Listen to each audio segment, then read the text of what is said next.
Assalamualaikum Datuk. Waalaikumsalam. Apa khabar? Masya Allah. Lama tak jumpa Datuk. Datuk, kami sebenarnya sini nervous sikit Datuk. Kena sejuk tangan ni. Sejuk ni tangan ni sebab selalu Datuk kan kalau kita tengok dekat social media selalu akan jumpa terbuk orang Kameraman pun semua nervous juga ni. Yang belakang-belakang ni pun rasa berdebar ni.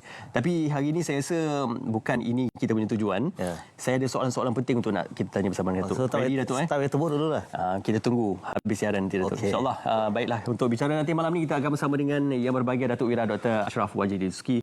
Semuanya seketika nanti.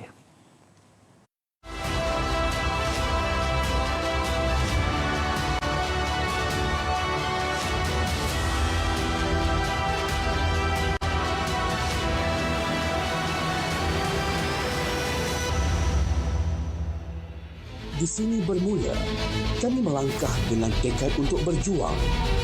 Sekolah Latihan Kemahiran MARA dibangunkan dan beroperasi pada tahun 1968 menawarkan program-program ketukangan. Dalam arus lonjakan industrialisasi global, IKM tidak sekadar mengikut perubahan, tetapi teknologi dikuasai, potensi diterjemah kepada realiti. Masa depan dibentuk dengan keberanian dan kemahiran teknologi baru. Industri pintar bukan sekadar perubahan, inilah lonjakan masa depan.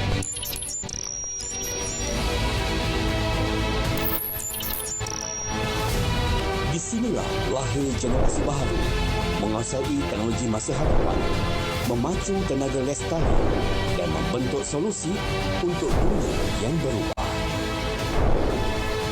TVET akan terus dijadikan bidang utama yang memacu transformasi ekosistem tenaga kerja belia selaras aspirasi Malaysia Madani dan keperluan industri berkemahiran tinggi masa depan. Skill must be the new currency of our nation. TVET is not just education, it is the future of Malaysia.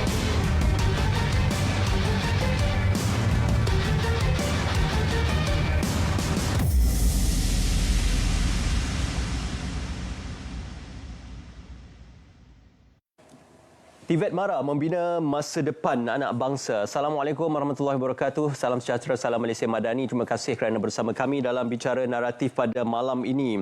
Kalau tadi saya bersama dengan beliau, kebiasaannya beliau akan menjengah dan juga menyantuni warga masyarakat untuk bertanyakan apakah permasalahannya. Hari ini istimewa kerana saya sendiri yang akan secara peribadi bertanyakan beliau apakah antara progres-progres dan juga kemaskini khusus berkenaan tentang MARA dan juga TVET MARA.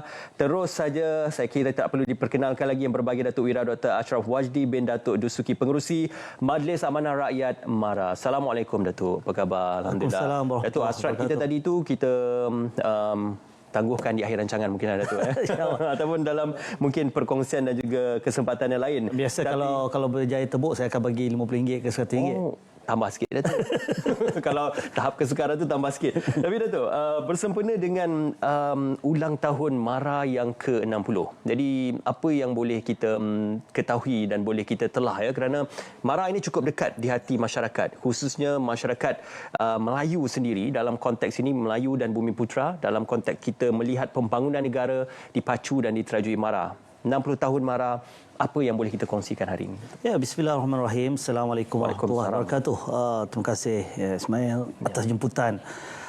Alhamdulillah tahun ini kita rasa berbangga kerana kita akan merayakan ulang tahun MARA yang ke-60.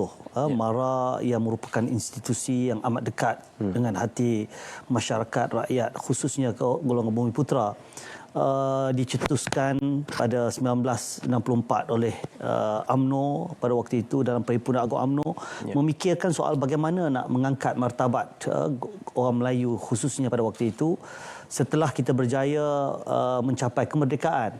Dan apa yang diangkat oleh resolusi Perhimpunan Agung UMNO dibawa ke Kongres Ekonomi Bumiputera tahun 1965 dan salah satu daripada resolusi penting adalah untuk merubah institusi yang diwujudkan pada zaman penjajah British, iaitu RIDA atau RIDA, Rural Industrial Development Agency, kepada satu institusi yang boleh memacu dan memperkasa ekonomi dan pendidikan orang Melayu. Kerana kata-kata Tun Razak yang betul-betul membekas di hati saya bila saya melihat dokumen-dokumen yang terpapar pada 1964-65 dan termasuk dalam handset perbahasan di Parlimen. Tun Razak menyebut tidak ada jalan singkat, tidak ada jalan pintas untuk kita mengangkat martabat bangsa kita kecuali melalui pendidikan. Sebab itulah bila 1 Mac 1966 secara rasminya Akta MARA itu diwartakan, maka MARA tidak lagi menoleh ke belakang. Dia bergerak ke hadapan untuk memastikan agenda ekonomi Bumiputera ini benar-benar kita dapat pacu dengan dimulakan dengan aspek pendidikan. Sebab itu kalau kita bercakap soal TVET hari ini pun dia bermula dengan sekolah latihan kemahiran MARA yang pertama pada 1968 seperti mana paparan sebelum kita mulakan tadi. Ya. Ya, berbagai Datuk, 27 Januari satu tarikh yang cukup penting dalam penjenamaan bagi TVET MARA. Kita kenal TVET MARA ini sebagai untuk kita memperkasa bidang kemahiran dan juga bidang-bidang yang berkaitan dengannya. Tetapi apa yang boleh kita positioning ataupun kita fragmentizekan untuk TVET MARA ini dalam situasi kontemporari atau situasi yang mencabar pada ketika ini, Datuk? Ya, hari ini dunia sudah berubah. Dulu kemahiran ini dilihat sebagai pilihan kedua ataupun ketiga. Tetapi kalau kita melihat dari konteks dunia di peringkat global, mana-mana negara maju, 65% sumber ekonomi dan juga pembangunan ekonominya disumbangkan oleh tenaga kerja mahir. Dan sebab itulah apabila Yang Amat Berhormat Datuk Seri Dr. Ahmad Zahid Hamidi sebagai Timbalan Perdana Menteri yang diberikan amanah khas oleh Yang Amat Berhormat Perdana Menteri Datuk Seri Anwar Ibrahim untuk mengurusikan Majlis TVET Negara. Beliau menggagaskan supaya kita mesti ada satu blueprint, satu dasar yang boleh memacu agenda TVET ini ke satu tahap yang benar-benar boleh membantu pembangunan dan melonjakkan lagi ekonomi negara. Itu sebab 2 tahun lepas dilancarkan dasar TVET negara yang antara sasaran pentingnya ialah negara tidak mahu TVET ini dianggap sebagai pilihan yang kedua. Dia mesti menjadi pilihan pertama. Kebetulan saya pun baru balik daripada New Zealand dan Australia. Bila bertemu dengan menteri-menteri di Australia umpamanya, mereka pun bercakap benda yang sama sebenarnya. Mereka di sana dia tak panggil TVET, dia panggil VET. Vocational Education Training. Mereka pun sebenarnya mengakui bahawa sebenarnya ibu bapa masih lagi ada stigma. Bila kata vocational pendidikan teknikal ini dia second class. Dia segi second class. Sedangkan rekod menunjukkan bahawa mereka yang masuk dalam bidang ini mempunyai kepakaran yang diperlukan industri. Gaji mereka ini lebih tinggi daripada mereka yang bergraduasi daripada universiti. Ya, jadi inilah perkara yang kita perlu dedahkan kepada masyarakat supaya jangan sesekali mereka melihat potensi anak-anak ini hanya sekadar mendapat ijazah ataupun tidak mendapat ijazah, biarkan mereka bekerja kilang begitu saja. Sedangkan arus TVET yang ada di dunia hari ini menawarkan gaji yang besar dan juga bidang pekerjaan yang luas. Itu sebab MARA adalah salah satu ataupun saya boleh katakan daripada 1398 institusi TVET yang ada dalam konteks negara kita di bawah 13 kementerian yang pelbagai. MARA mempunyai institusi TVET yang terbesar. Daripada 1398, 270 daripada MARA sahaja. Berbanding kementerian lain? Berbanding kementerian lain. Termasuk Kementerian KPT ataupun Kementerian Pendidikan.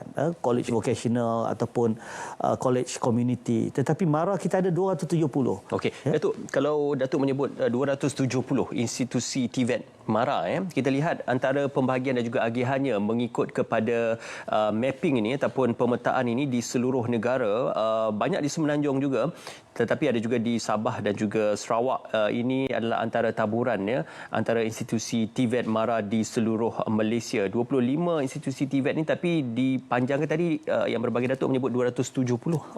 MARA ni kalau kita melihat dalam konteks mandat MARA kita ada 3 mandat. Satu pendidikan, yang kedua pembangunan keusahawanan, yang ketiga pelaburan. Dalam konteks pendidikan, kita ada 2 aliran besar.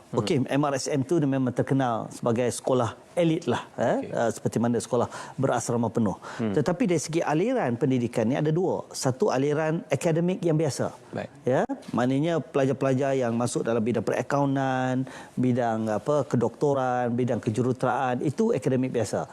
Dia boleh pergi ke College Mara, College Professional Mara, sehinggalah ke peringkat universiti di UPTM dan juga UniKL. Tetapi kita satu lagi aliran adalah aliran teknikal dan vocational. Seperti yang terpapar tadi, bermula dengan sekolah latihan kemahiran Mara yang dalam bidang pertukangan. Sehingga 60 tahun ini kita ada 270. Bermula dengan Giat Mara yang ada di semua parlimen-parlimen. Ada 232 Giat Mara. Daripada Giat Mara, pelajar-pelajar boleh pergi ke, kalau dulu kita bercakap soal penjenamaan tadi. Dulu pelajar-pelajar daripada Giat Mara dia ambil SKM, Sijil Kemahiran Malaysia. Tahap 1, tahap 2 dan maksimum tahap 3. Dia nak lanjutkan pengajian, mereka boleh pergi ke Institut Kemahiran Mara. Daripada Institut Kemahiran Mara boleh pergi ke Kolej Kemahiran Tinggi Mara. Daripada Kolej Kemahiran Tinggi Mara mereka boleh pergi ke Universiti UniKL contohnya. Tapi kita buat artikulasi baru, mana kita buat satu pathway, laluan, sebab mengambil aspirasi daripada Yang Amat Berhormat Datuk Seri Zahid tadi yang mahukan institusi TVET ini betul-betul diperkasakan. Apa yang maksud perkasakan antara lainnya adalah dari segi penjajaran, dan juga kita ada SPM, dan hari ini kita ada juga SKM. Maknanya hari ini pelajar-pelajar tak perlu hanya fokus kepada SPM. Kalau mereka berminat dengan kemahiran, mereka 16 tahun mereka boleh masuk Giat Mara. SKM tahap 1, tahap 2. Asalkan boleh membaca, menulis. Betul, itu minimum syarat. Membaca, menulis, mengira dan kena ada minat. Kalau tak ada minat, tak guna juga. Betul. Jadi bila ada SKM contohnya, dia boleh pergi sampai ke peringkat universiti juga. Bila Datuk menyentuh tentang itu, difahamkan ada kluster pengajian yang ditawarkan oleh TVET Mara. Lebih kurang 12 kluster pengajiannya. Boleh diceritakan sedikit yang berbagi Datuk berkenaan tentang kluster pengajian TVET Mara ini? Saya sambung sikit. Bila ada AKM dengan KTM, bila kita sudah memperkasakan agenda ini, kita melihat bahawa tak perlu lagi ada perbezaan antara Institut Kemahiran Mara dengan Kolej Kemahiran Tinggi Mara. Sebab di peringkat IKM dan KKTM ini, dia sudah ke peringkat yang sama. Maknanya pelajar-pelajar hanya bukan saja peringkat sijil tetapi juga peringkat diploma. Jadi apa yang kita buat di peringkat Mara, kita buat penjenamaan. Kita satukan IKM, KKTM dan juga Malaysian Japanese Industrial Institute MJII. Menjadi satu saja jenama. Hari ini tak ada dah dipanggil IKM, KKTM, kita namakan TVET Mara yang dilancarkan oleh Yang Amat Berhormat TPM awal tahun ini.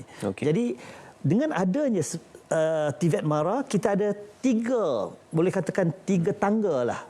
Maknanya kalau orang nak tengok ke mana dia nak pergi, dia boleh pergi daripada Giat Mara, dia boleh pergi laluan ke TVET Mara, dan dia boleh pilih dia nak terus bekerja boleh, ataupun dia nak sambung pengajian di peringkat universiti. Menggunakan sijil SKM tadi. Sebab SKM tahap 1, 2, 3 Giat Mara, 4 dengan 5 dia boleh pergi ke TVET Mara. Dengan SKM tahap 5 dia boleh masuk ke universiti hari ini melalui artikulasi ataupun penjajaran yang kita buat ini.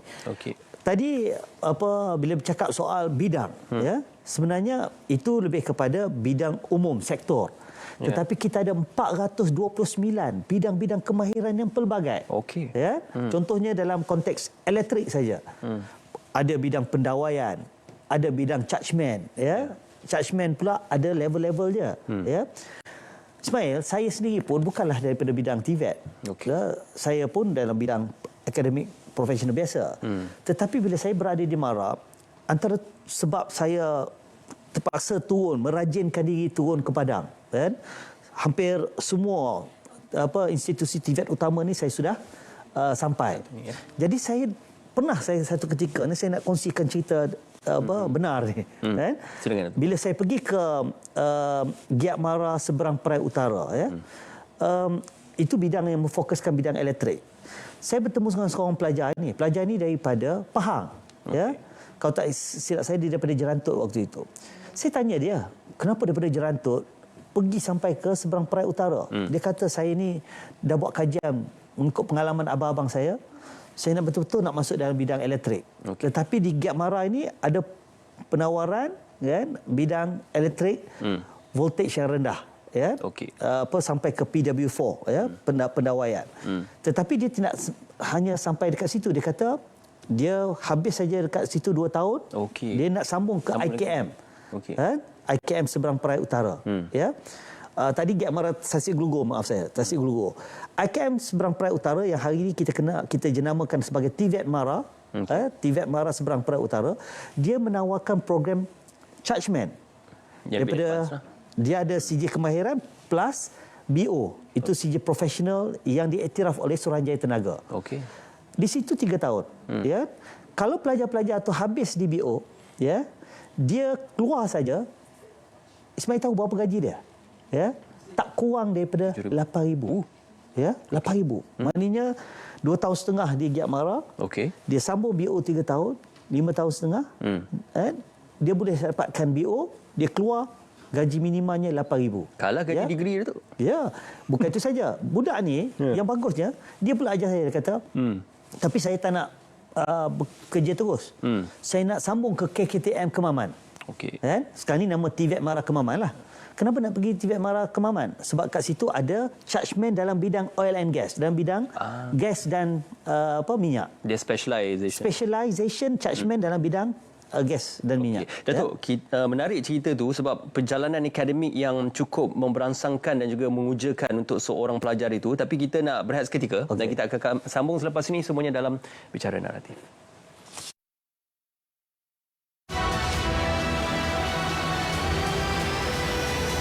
Ramadan ini luangkan masa bersama Borak Dulu Baru Buka, rancangan Bual Bicara Santai oleh ASNB untuk generasi labor. Kupasan topik menarik tentang Ramadan, wakaf, motivasi, kerohanian dan kesihatan bersama hos dan tetamu undangan. Sertai kami setiap hari selama 1 jam bermula 6.40 petang sepanjang Ramadan ini. Diikuti siaran ulangan pada 4 pagi di saluran TV1. Sinari Ramadan dengan wakaf ASNB. Pemberian yang berterusan tanpa putus untuk selamanya. Raikan kemuliaan Ramadan dengan pelbagai rancangan terbaik di TV1.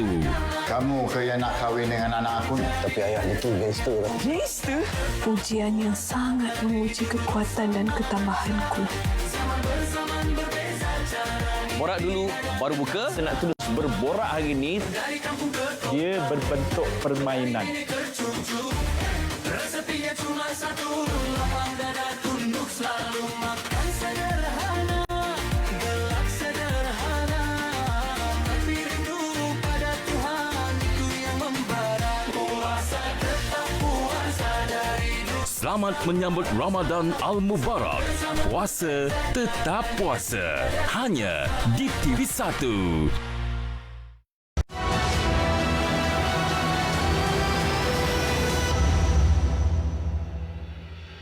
Mereka mempunyai kelebihan berbahasa Jepun, jadi dan juga berkemahiran. Jadi apa yang company-company Jepun ni berminat untuk menyerap pelajar-pelajar tersebut, ada yang daripada latihan dasi, ada yang selepas bergraduat terus masuk ke syarikat, dan ada yang dihantar daripada Malaysia ke Jepun untuk latihan. Saya ada sepupu belah mak saya yang sekarang tengah belajar kat TVET Mara, dan sekarang dia tengah praktikal, dan yang bestnya dia cakap kat saya tempat kerja yang dia tengah praktikal sekarang dah offer dia untuk kerja, dan juga gaji yang ditawarkan dalam 2,000 ke 3,000 lah, dan saya rasa sangat tinggilah gaji tu untuk dia yang baru tengah ambil sijil, belum lagi tahap diploma. So saya rasa kalau dia ambil sampai diploma, lagi tinggilah kot gaji yang ditawarkan. Kalau nak tahu, Mara ni mempunyai satu ekosistem keusahawanan yang sangat bagus. Maka dengan itu, pelajar-pelajar yang tak nak sama belajar tapi nak jadi lebih berjaya dengan mengikuti arus keusahawanan adalah sangat-sangat disyorkan. Sebab Mara akan menyediakan satu ekosistem di mana pelajar-pelajar daripada awal lagi telah dipupuk keusahawanan prinsip-prinsipnya, dan sehingga menjadi usahawan yang berjaya. pada pandangan saya pasal TVET MARA ni sangat meluas. Saya pun ada dengar cerita mengenai pelajar-pelajar mereka yang telah pun sampai ke luar negara. Jadi ia amat selari dengan perkembangan masa kini dan juga galakan daripada kerajaan bagi membantu menaikkan taraf ekonomi bumi putera kita. Bagi saya, TVET ini akan menjadi satu pilihan yang sangat utama sebab ia amat diperlukan dalam industri masa kini. Rata-rata semuanya memberikan respon positif berkenaan tentang proses pembelajaran TVET MARA dan juga selepas bekerja ataupun selepas belajar, apa yang ditawarkan apabila kita belajar TVET MARA. Yang berbagai, Datuk, saya suka untuk kita masih lagi bertanya, cerita tadi menarik itu. Bila cerita perjalanan akademik seorang pelajar tu dan ditawarkan kerja sehingga lebih 8,000 gajinya. Ya, itu menjawab soalan ibu bapa tentang gaji, peluang pekerjaan. Datuk? Tak, itu baru di peringkat diploma dan juga sijil BO, Professional dan Bidang Judgement. Yang pelajar tadi, dia punya perancangan dia sampai ke peringkat lebih tinggi dan specialization, pengkhususan dia dalam bidang oil and gas. Habis 3 tahun dekat Kemaman, TVET MARA Kemaman, dia boleh keluar masuk dalam mana-mana industri oil and gas ni, minyak dan gas ni, dengan gaji minimum 12,000 ke 15,000. Ya. Saya nak dapatkan confirmation, pengesahan. Saya bertanya kepada Tan Sri, CEO Petronas. Kebetulan beberapa bulan lepas pada itu ada penyerahan MRSM Bintulu dan juga Ranau kepada MARA sebab Petronas yang bina MRSM Ranau di sana. Masa itu saya tanya dia, betul ke cerita ni? Dia kata betul. Bergantung pada pengalaman juga. Tetapi kalau mereka tu dah ada before kan, dia punya tahap yang tinggi tadi. Dalam bidang oil and gas, memang gaji dia 12 ke 15,000. Saya pun fikir balik, saya kira-kira budak tu 2,5 tahun, katakan 3 tahun lah di GIAT MARA, 3 tahun di IKM, sekarang ni TVET MARA, 3 tahun di KKTM Kemaman sebab dalam bidang oil and gas. Semua sekali 9 tahun. 9 tahun Keluar saja gaji 12,000, 15,000. Saya ni tersalah pilih bidang lagi main. Saya pun rasa macam salah pilih bidang. Saya nak sampai ke tahap PhD ni 2 tahun di matrikulasi UIA, 4 tahun degree UIA bidang perakaunan. Bukan professional accounting pun. Bidang perakaunan degree bukan ACCA ke, ya. Lepas tu saya sambung master di UK setahun. Kemudian terus sambung PhD 3 tahun, 10 tahun total. Rasa-rasa berapa gaji pertama saya sebagai pensyarah muda balik ke Malaysia? 7,000 juga. 7,000 juga? Tak, RM2,850. Pensyarah? Sebagai pensyarah muda yang tak ada pengalaman bekerja lagi. Dengan PhD? Dengan PhD. Wow. Banding dengan pelajar ini, pelatih ni, 9 tahun, gaji RM12,000, RM15,000. Ya? Dan ini antara perkara yang kita kena tengok minat anak-anak kita tu. Sebab tu di MARA ni, seperti mana footage tadi, paparan daripada temu ramah tadi. Kita tidak hanya menawarkan bidang-bidang, program-program syok sendiri, tak ada. Kita melihat apakah keperluan industri dan keperluan negara dalam bidang-bidang tersebut. Dan bila kita membangunkan modul-modul tersebut, kita akan pastikan modul-modul itu memang relevan dengan industri. Macam mana kita nak pastikan kerelevanan dengan industri? Semua sijil-sijil kita akan ada program bersama dengan industri. Yang diiktiraf oleh pihak Suruhanjaya di peringkat industri. So ada on the job training juga. Dan pada masa yang sama mereka akan terus akan ada laluan untuk melakukan dipanggil latihan industri dengan syarikat-syarikat tersebut. Kan? Contoh tadilah dalam konteks judgement pendawaian tadi, ya. Di TVET MARA Seberang Perairan Utara tadi, kita bukan hanya menawarkan program diploma saja, dan SKM tahap 4 dan 5. Kita juga menawarkan sijil profesional yang diiktiraf oleh Suruhanjaya Tenaga. Maknanya dia seorang pelajar tu, dia habis saja di TVET MARA Seberang Perairan Utara, dia ada 3 terus. Diplomanya, sijil profesionalnya dan juga SKM-nya. Jadi berbanding dengan orang pelajar biasa. Begitu juga dengan program-program lain. Contohnya TVET MARA di Kuala Lumpur, yang saya pergi melawat awal tahun ini. Apa programnya? Program dia lebih kepada penyaman udara. Namanya penyaman udara, tetapi mereka ini mempunyai kemahiran dalam semua aspek yang terkait dengan air conditioning ni ataupun penyaman udara ni. Dan program itu kita lakukan kerjasama dengan industri, seperti syarikat Daikin. Kerjasama ni bagaimana? Kerjasama ini kita akan melihat dari segi apakah modul-modul yang kita bentuk ini memang diperlukan oleh industri bukan saat sekarang tetapi 10 tahun akan datang contohnya. Ya. Jadi mereka akan bekalkan kita dengan peralatan-peralatan juga. Yang peralatan itu adalah peralatan-peralatan terkini. Jadi pelajar-pelajar dan pelatih-pelatih kita akan terus mendapat pengalaman untuk mengendalikan mesin-mesin ataupun peralatan-peralatan yang mana industri memang menggunakannya. Sebab itulah industri-industri ini akan terus ambil pelajar-pelajar kita sebagai pekerja. Tetapi Ismail, sebab sudah mahir dengan industri. Betul, tetapi kita pun ada matlamat kita. Falsafah MARA ini, kita tidak mahu lagi melahirkan pelajar-pelajar yang mencari pekerjaan. Mereka ini kena berubah dari segi minda mereka menjadi pelajar-pelajar yang mencipta pekerjaan. Keusahawanan. Sebab itulah kita masukkan modul keusahawanan itu di dalam program-program TVET MARA. Kita ada TVET MARA di Alustar contohnya. Bidang perabot tetapi mereka juga kita latih sebagai usahawan.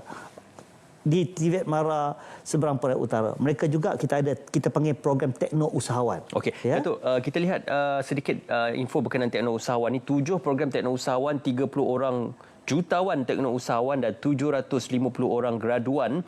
Jumlah hasil jualan keseluruhan pelajar diploma tekno usahawan melebihi 140 juta ringgit. Ini antara ringkas ni Datuk, tapi penceritaan secara spesifik ni mungkin Datuk. Ini contohlah ya. Sebab apa setiap pelajar itu contohnya yang boleh menjana sampai 150 juta ini dalam bidang elektrik tadi. Mereka bila masuk saja kita akan daftarkan mereka dengan SSM. Maknanya mereka akan buka syarikat dia. Ya. Jadi mereka sepanjang mereka belajar ini, mereka bukan hanya mengejar CGPA. Macam biasa kita mengejar berapa A kita dapat, tak. Sebab di TVET MARA 70% kaedah pengajaran kita hands on, maknanya praktikal. 30% saja teori. Tapi pada masa sama bila dia buka syarikat, kita akan menilai berasaskan berapa banyak sales, jualan yang dia capai. Minimum untuk mereka grad, mereka mesti mendapat jualan RM30,000. Minimum. Ya. Tetapi kita tidak ada masalah sebab kita melihat, sebab bila kita pimpin mereka, kan, kita bimbing mereka, itu yang boleh mencecah sampai 150 juta tu. Sebab sebenarnya peluang itu lebih besar. Kan? Itu yang berlaku di semua TVET MARA yang menawarkan program-program kita panggil diploma tekno usahawan dalam bidang elektrik, dalam bidang penyaman udara, dalam bidang perabot. Jadi kalau kita tengok penilaian itu sendiri, maknanya motivasi untuk pelajar-pelajar ini dan pendedahan mereka di peringkat pendidikan di TVET MARA ini bukan saja dalam konteks kemahiran dalam bidang-bidang terfokus itu, tetapi juga mereka ini kita berikan bimbingan bagaimana untuk menjadi usahawan. Termasuklah dari segi macam mana rekod kira-kiranya, accountingnya, ya, macam mana soal keusahawanannya, pengurusan syarikatnya, sistemnya. Itu pun diajar. Itu memang diajar sekali. Dan itu yang kita rasa berbangga kerana kita dapat melahirkan jutawan kan daripada hasil TVET MARA ini. Yang saya kira inilah satu lonjakan baru yang kita mahu wujudkan kerana inilah yang dihasratkan dalam dasar TVET negara tu. Datuk Seri Zahid selalu sebutkan, kita kena pastikan melahirkan usahawan yang mencipta pekerjaan, bukan sekadar mereka ni mencari pekerjaan. Ya, kerana ya betul seperti mana yang kita bincangkan peringkat awal tadi. TVET MARA, TVET hari ini boleh menawarkan gaji yang bukan saja gaji minima tetapi gaji premium. Ya. Dan kita tidak mahu hanya sekadar gaji premium, tetapi mereka perlu pergi ke satu tahap lagi, iaitu mereka perlu menjadi usahawan. Saya kira Datuk, angka ini mungkin akan bertambah dari semasa ke semasa. Kalau ada 30 orang direkodkan, mungkin sekali ganda 60 orang kita. Itu 30 orang tu hanya dalam satu TVET MARA di Seberang Perai Utara saja. Itu ada tidak termasuk TVET MARA di peringkat Alustar yang buat perabot, TVET MARA di peringkat Kuala Lumpur yang kita buat bidang-bidang pendingin udara, penyaman udara. Ya. Bahkan mereka ada persatuan, mereka datang jumpa saya. Saya pun beritahu mana kita kena buat strategi sebab sekarang ini kami di peringkat MARA kita membuat suatu kerangka bagaimana kita nak memastikan lonjakan dan penilaian ekonomi Bumiputera itu bukan sekadar penilaian seperti mana dulu. Kita bercakap soal 30% equity, 30% equity, 30% equity. Itu bagi saya latar belakang ekonomi. Saya melihat bahawa itu hanya retorik. Retorik untuk kita bercakap dari segi politiknya kita belum mencapai 30%. Tetapi yang lebih kita fokuskan sekarang, kita panggil dalam konteks MARA ini, dan hari ini kita angkat sebagai agenda Bumiputera, kan? 3P. Apa P dia? P yang pertama, penyertaan. Maknanya penilaian kita kepada keberhasilan Bumiputera dalam satu-satu sektor itu, kita tengok berapa ramai penyertaan Bumiputera dalam sektor tersebut. Contohnya dalam bidang oil and gas, berapa peratus penyertaan kita? Berapa ramai jurutera yang kita dah lahirkan? The number matters. The number satu matters. Tetapi satu lagi ialah kita akan dapat menilai secara tuntas berapa ramai yang kita sudah hasilkan dalam pelbagai sektor. Itu P yang pertama. Tetapi penyertaan ini memang kekuatan kita daripada dulu, kan? Melalui MARA kita sponsor, kita biaya pelajar-pelajar untuk masuk dalam pelbagai bidang dan sebagainya. Tetapi kita tak boleh hanya sekadar seronok. Kita dah melahirkan X numbers of lawyer, X numbers of jurutera, X numbers of doktor. Tak. Kita pergi kepada satu tahap lagi, P yang kedua, iaitu pemilikan. Berapa ramai mereka yang berada dalam bidang-bidang ini, dia benar-benar menceburi dalam bidang tersebut sebagai usahawan. Akhirnya mereka memiliki. Mereka adalah orang yang ada stake, ada share, kan? Ada pemilikan, perniagaan dalam bidang tersebut. Ya? Barulah penilaian kita lebih tuntas dari segi bukan hanya sekadar melihat berapa ramai yang dapat gaji yang baik, tetapi kita melihat berapa ramai yang terlibat dalam perniagaan dalam sektor tersebut. Ya, pemilikan. Dan P yang ketiga ialah penguasaan. Ya? Barulah kita dapat menilai secara betul-betul efektif dan juga macam mana saya katakan tadi, kita dapat melihat secara tuntas kejayaan kita dan keberhasilan Bumiputera ini sepanjang berapa tahun dalam sektor-sektor tersebut.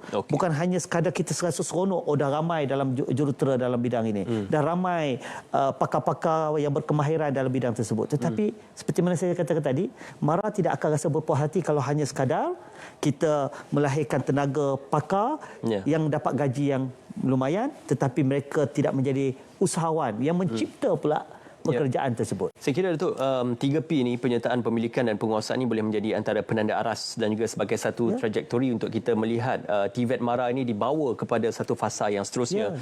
Kita akan sambung semula perbualan itu dan kita akan teruskan seketika nanti dalam Bicara Naratif.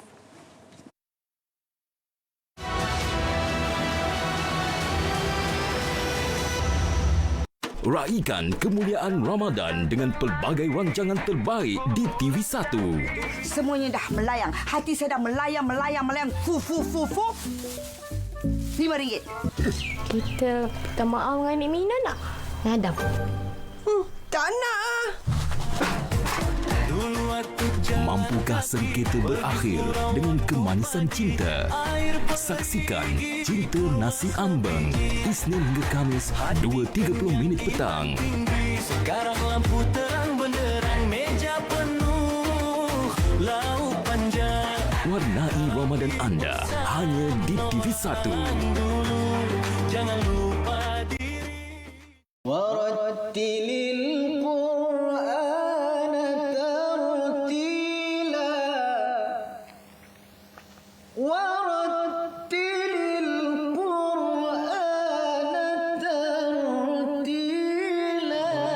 Sama-sama dengar dan hayati bacaan ayat-ayat suci Al-Quran sepanjang bulan Ramadan daripada qari dan hafiz seluruh Malaysia dalam program Tadarus Al-Quran di TV1.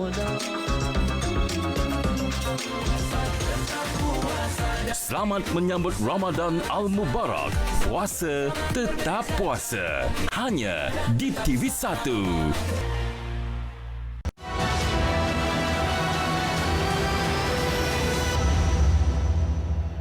Masuk kembali, TVET MARA membina masa depan anak bangsa ini satu perkara yang mustahak untuk kita bincangkan. Apatah lagi kita melihat sementara TVET MARA ini sudah mula dijenamakan bermula Januari 2026. Apa kata mungkin respon di peringkat komuniti dan juga pelajar ataupun the stakeholder, mereka yang terdampak hasil daripada apa yang telah pun diasimilasikan dalam TVET MARA? Assalamualaikum Doktor. Saya Muhammad Nasrul bin Muhammad Syamsuri, pelajar TVET MARA Lenggo. Doktor, saya melihat pelbagai kemudahan dan makmal yang berteknologi tinggi di kampus ini. Apakah perancangan MARA untuk terus menaik taraf kemudahan ini supaya setanding dengan standard industri global. Terima kasih, Doktor.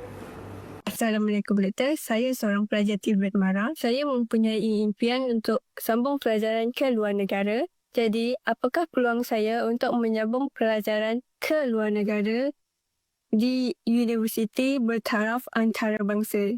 Sekian, terima kasih. Assalamualaikum, Doktor. Saya pelajar dari TVET Mara Seberang Perai Utara.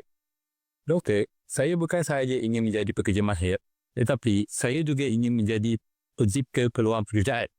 Jadi, soalan saya, apakah sokongan dan ekosistem yang disediakan oleh pihak Mara untuk membantu kami menjadi teknolog usahawan yang berjaya, malah mungkin menjadi seorang jutawan pada masa hadapan? Itu dia soalan untuk Doktor. Walaupun nampak macam baca skrip sikit kan. Tapi soalan itu mustahak, penting. Kemudahan makmal, kemudahan pembelajaran, peluang belajar di luar negara untuk institusi terkemuka luar negara, dan yang ketiga adalah penciptaan pekerjaan dalam bentuk teknologi keusahawanan ini. Jadi mungkin kita rangkumkanlah untuk apa yang diingini oleh pelajar-pelajar kita ni, Datuk. Sebenarnya apa yang dihasratkan oleh pelajar-pelajar itulah yang ialah bahasa Inggerisnya in the pipeline, dalam laluan lorong yang kita sedang usahakan ke arah memartabatkan lagi agenda besar pendidikan bangsa dan juga negara ini. Contohnya tadi di belakang pelajar di TVET Mara Lenggong itu, mesin-mesin yang ada itu adalah mesin-mesin yang bertaraf antarabangsa dan amat diguna pakai oleh industri. Contohnya di TVET Mara Lenggong ini, industri pemakanan. Kita mempunyai mesin retort yang terbesar di situ. Yang juga mempunyai mesin ataupun peralatan yang boleh mengenal pasti DNA babi, DNA yang unsur-unsur haram, untuk memperkasakan lagi industri halal. Kerana di TVET Mara Lenggong ini mempunyai pelbagai. Kita belanja tak kurang daripada 50 juta ringgit untuk pembelian peralatan-peralatan tersebut. Tak kurang. Itulah yang sebenarnya yang kita sediakan di hampir semua TVET Mara ini, dengan kualiti mesin dan juga peralatan seiring dengan keperluan industri. Sebab yang kita nak persiapkan ini, seperti mana persoalan Hayati tadi kan, kita nak bawa pelajar-pelajar ni ke tahap yang lebih tinggi, kan? Sebab salah satu perkara yang kita cara untuk kita nak berikan gambaran kepada masyarakat bahawa tanpa ijazah pun mereka boleh pergi ke luar negara. Kan? Universiti hari ini salah satu laluan yang kita buat untuk pelajar-pelajar TVET ini, untuk mereka boleh menyambung pengajian ke Jepun, ke Australia, ke New Zealand, ke Korea. Itu sebab kita lakukan pelbagai kerjasama strategik ini. Contohnya saya baru balik pada Australia, kan? Bila kita pergi, kita berjumpa dengan menteri yang menjaga TVET, nama dia Andrew. Dia beritahu saya, kan, kehadiran saya ni adalah kehadiran kami lah. Waktu itu kami datang dengan delegasi, amat bertepatan sebab Australia pun melihat perlunya ada silang budaya dan silang negara. Kan? Sebagaimana mereka mau melihat pelajar-pelajar kita dihantar ke sana, mereka juga mahu pelajar-pelajar Australia juga dihantar ke Malaysia. Pertukaran pelajar. Dan saya kata kita memang mengalu-alukan kerana di peringkat negara kita Malaysia, institusi kita memang rapat dengan industri. Dan kita memang nak sangat supaya berlakunya silang ini. Dan kebetulan pula universiti terkemuka antara universiti top 5 di Australia, termasuk Monash University, termasuk RMIT, termasuk Melbourne University, yang saya bertemu dengan Vice Chancellor mereka. Bila mereka juga menyatakan perkara yang sedemikian. Jadi, apa yang kita tengah rancangkan, insya-Allah UniKL akan menjadi anchor utama untuk program ini. Kita akan buat penawaran program dalam dua bentuk utama. Pertama, dalam konteks program berkembar, twinning program. Yang kedua, ialah kita menawarkan double degree ataupun ijazah dua ijazah. Maknanya dia boleh dapat ijazah daripada UniKL, pada masa yang sama dia juga mendapat ijazah daripada Universiti RMIT ataupun Universiti Melbourne. Bagaimana cara dia?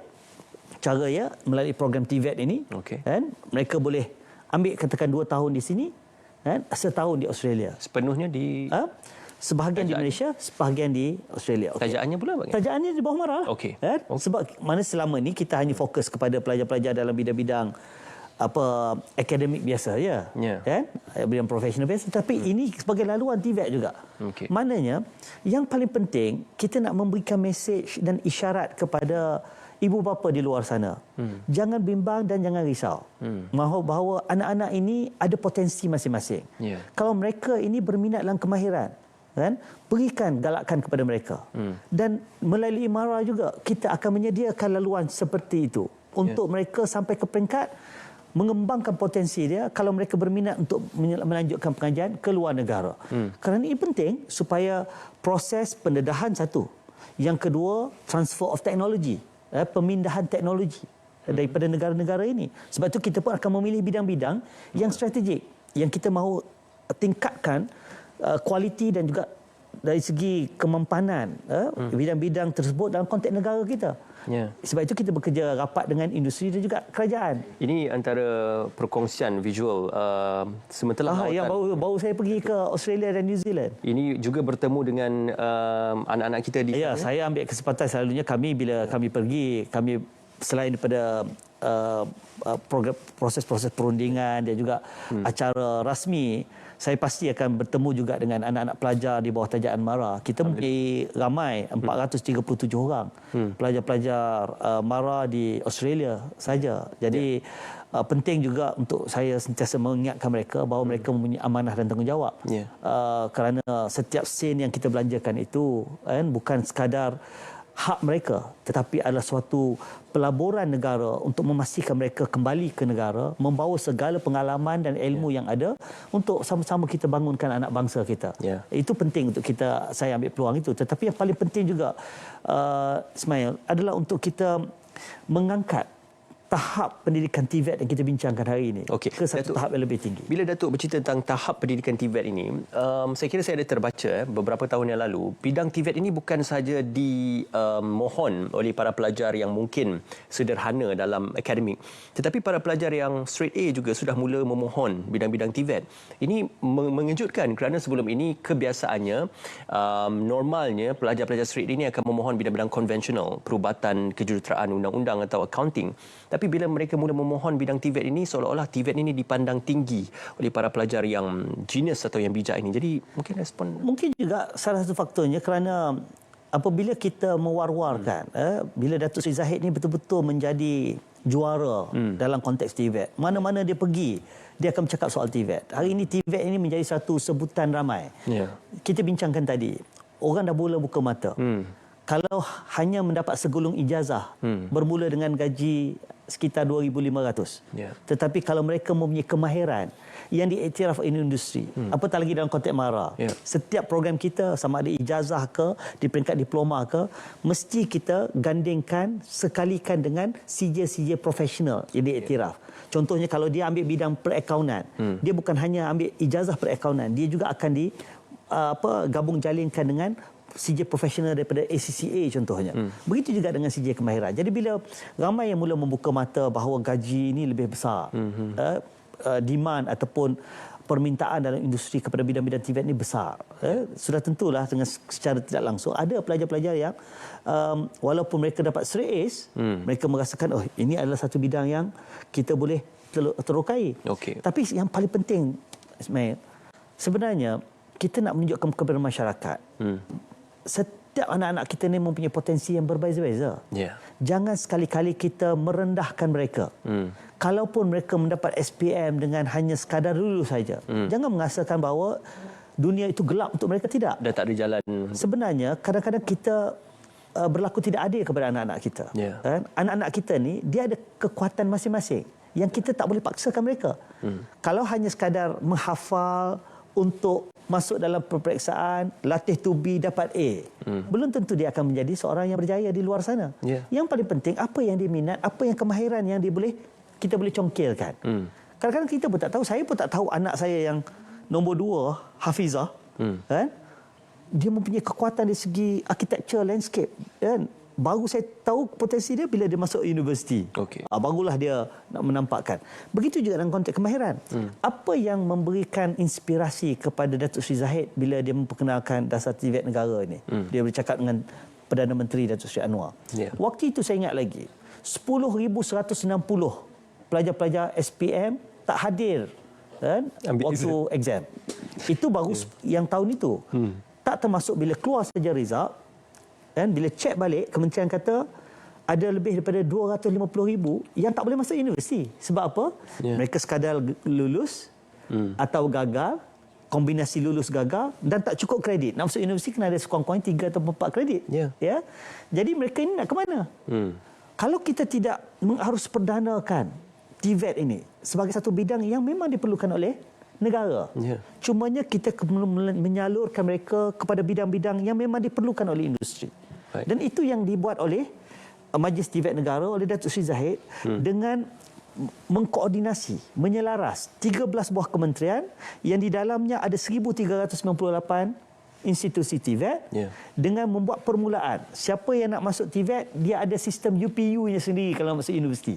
Dipanggil UP TVET underscore.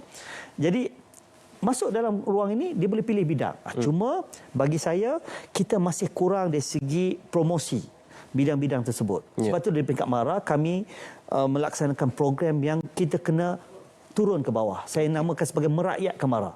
Kita turunkan mereka ke sekolah-sekolah.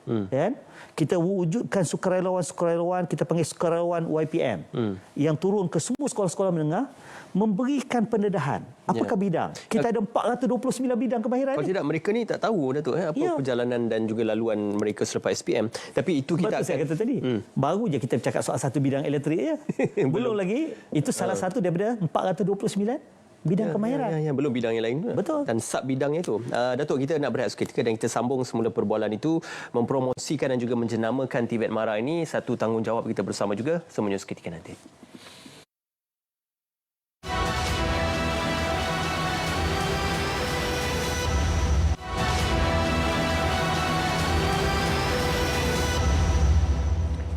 Bersua kembali, TVET MARA ini kita bercakap dalam penyertaannya dalam platform antarabangsa seperti pertandingan-pertandingan kemahiran di peringkat antarabangsa ataupun disebutkan sebagai World Skills. Jom kita tengok sedikit penyertaan TVET MARA untuk World Skills ASEAN 2025 dan Asia 2025, bilangan penghargaan dan juga kemenangan yang telah pun diperoleh untuk pertandingan kemahiran yang diiktiraf di peringkat global tersebut membuktikan bahawasanya graduan TVET MARA mempunyai, orang kata, boleh berdaya saing di peringkat global.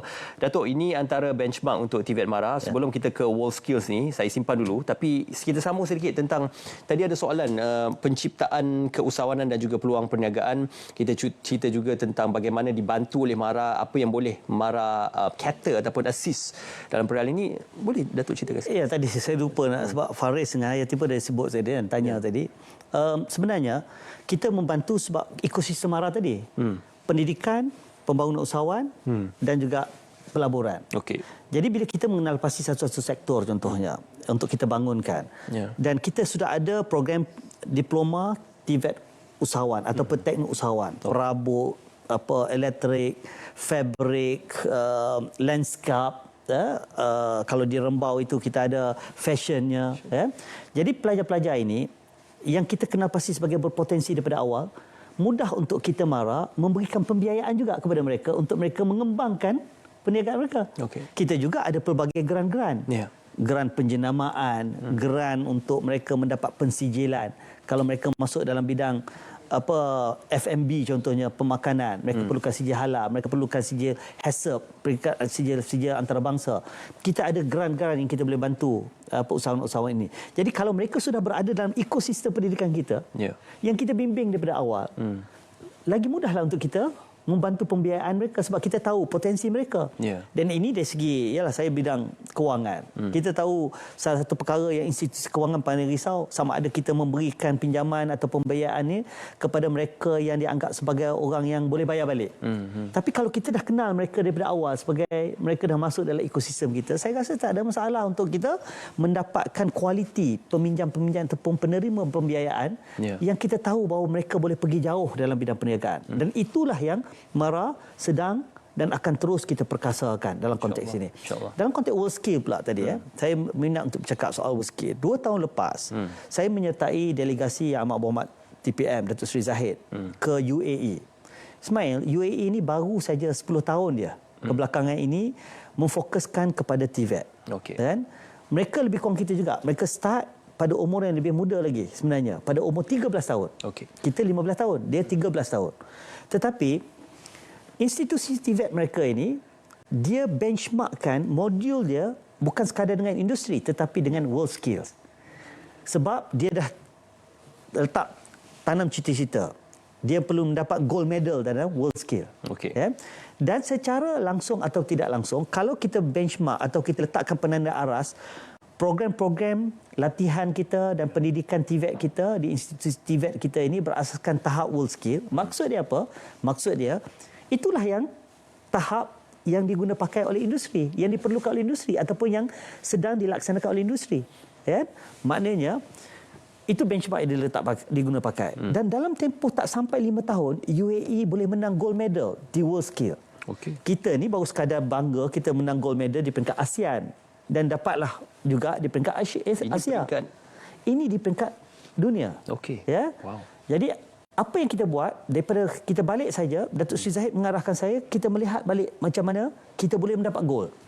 Jadi saya bincang dengan pengurusan MARA. Saya kata, kenapa tidak kita target?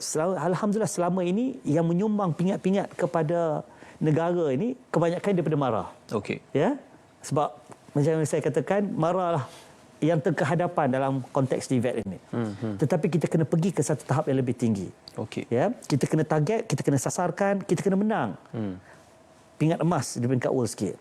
Dan kita tengok balik modul-modul kita, biar modul kita ini setaraf dengan tahap antarabangsa. Dan itu yang sedang diartikulasi, sedang dijajarkan oleh institusi TVET. Yang bagusnya saya mempunyai satu pasukan pengurusan dan juga tenaga pakar TVET di peringkat MARA ni yang hebat. Kehebatan MARA ni bukan terletak pada individu, tidak. Dia satu pasukan. Satu ekosistem kita telah bina. Dan kita ni lebih anjal. Kita tak sukar dari segi kita nak ubah modul kita. Sebab kita tak perlu pergi ke peringkat yang lebih, macam kalau kat universiti saya dulu pernah jadi pensyarah kan. Kita kena bawa ke Senat, kena bawa ke peringkat universiti habis berapa bulan dah. Lepas tu kena bawa ke kementerian untuk semakkan kurikulum. Kita ni tak payah. Kita kena pasti. Contohnya syarikat Toyota datang kepada kita. Ini adalah modul terbaru. BYD daripada China datang kepada. Ini adalah modul untuk electric vehicle yang saya perlukan X numbers of pekerja dalam bidang ini. Okey, apa yang dia buat? Dia bagi kita satu kereta EV. Dan belajar. Yang pelajar kita, pelatih kita pula kita hantar ke tenaga pengajar pula kita hantar ke negara-negara dengan syarikat-syarikat ini untuk dilatih supaya mereka boleh melatih pula pelajar-pelajar kita. Itu kaedah yang kita buat. Jadi modul kita ini kita sentiasa ubah suai mengikut keperluan industri. Itu sebab kenapa saya berbangga untuk menyatakan bahawa MARA kita konsisten melahirkan pelajar-pelajar yang keboleh pasarannya pada tahap 98% ke atas. Tahun lepas 98.7%. Kalau dari segi purata average-nya di industri ini dalam 89 ke 91%. Ini 98. Ini 98.7%. Nak menunjukkan bahawa apa yang diajarkan dalam institusi TVET di dalam MARA ini oleh tenaga-tenaga pakar kita, pelatih-pelatih kita dapat daripada pensyarah-pensyarah yang mempunyai keupayaan yang alhamdulillah bagi saya inilah antara yang kita laburkan dalam nak memastikan MARA ini terus relevan untuk pendidikan anak bangsa. Datuk, ini sedikit kita berikan tumpuan pada convocation ataupun penganugerahan sijil dan juga orang kata